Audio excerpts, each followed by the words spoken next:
The Nothing Phone 3 is apparently coming out in April, and they revealed it themselves in one of their latest videos. Product will drop then. So this is going to drop in March 2025. But we have many more leaks on the phone's specs and design.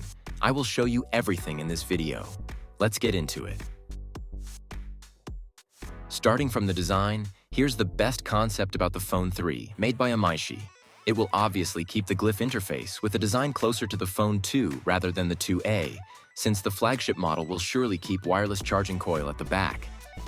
And as we can see in this teaser shared by Nothing, the phone featured in the photos has a new button in the lower middle part of the edge that could act both as a shutter button and as an action button, like on the latest iPhones.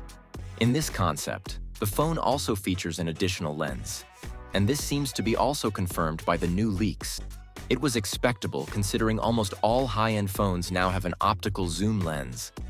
Moving on to the chipset, according to some leakers, it will be the Snapdragon 7S Gen 3. But in my opinion, the phone in question is not the Phone 3, but the 3A.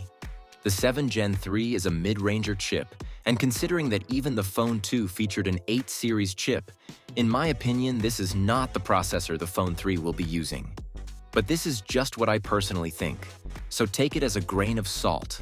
Let me know what you think in the comments.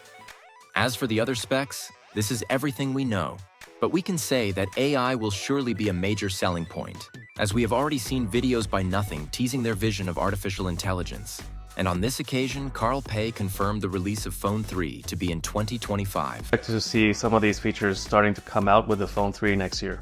We will have more details of it very soon, and there will surely be spoilers by Nothing. So subscribe and stay tuned for updates.